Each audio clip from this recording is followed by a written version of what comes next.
Welcome back. Complaints, investigations, social media outcry, it all surrounds Callaway Hills Animal Shelter. It faces criticism for the amount of animals in the shelter and the poor conditions as well.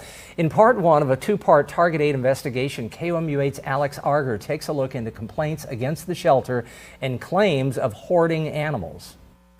Sandy Hempy describes herself as an animal lover. When her dog passed away years ago, she started volunteering at Callaway Hills Animal Shelter, a privately owned shelter in Callaway County. She stayed for 9 years. After a while, it just pretty much became my life. But after a while, she claims she saw red flags. They didn't want a volunteer program. They didn't want a foster program. So most of the dogs just lived in the pens all the time. She eventually brought up her concerns to the owner, Tony Weldon. The animals there were getting more and more unadoptable because they weren't getting any attention, any enrichment, no training, no grooming, and that basically it was just becoming a place to warehouse dogs. She says the manager told her she was no longer welcome at Callaway Hills. That was 8 years ago. In the years since, others have tried to draw attention to the shelter's conditions. Back in February, protesters said the shelter was not adequately housing its animals in the freezing weather. But Weldon told me they did the best they could. But we took care of it by extra straw, there's tarps.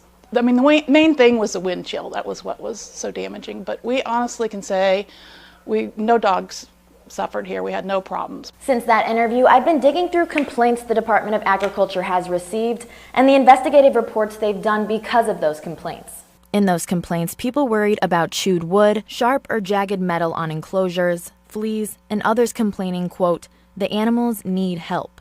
Because of the complaints, the department monitors the shelter's compliance by doing unannounced inspections. I looked into those too. Besides issues with veterinary care, I noticed problems with identification and record-keeping requirements, with multiple saying the animals didn't have proper identification attached to their cage or that there were no proof of veterinary records. Hempy said some of these issues are due to the number of animals housed there. Multiple complaints say the shelter rarely adopts out its animals. One applicant who was turned away says this is the biggest issue with Callaway Hills. There's not enough volunteers and employees there to take care of all of those animals and give them the love and the care that they need. They can feed them, yeah, and maybe give them a pat on the head daily, but that's not a life. You know, just because they're a no-kill shelter doesn't mean that it should be no life. That was KOMU8's Alex Arger reporting. One complaint filed against the shelter mentions a dog named Jack. And the second part of this Target 8 investigation, you'll meet his former owner. She's been trying to get him back for 2 years, but Jack is still at Callaway Hills. Why some say the shelter's adoption process is impossible to pass. That's tonight at 10.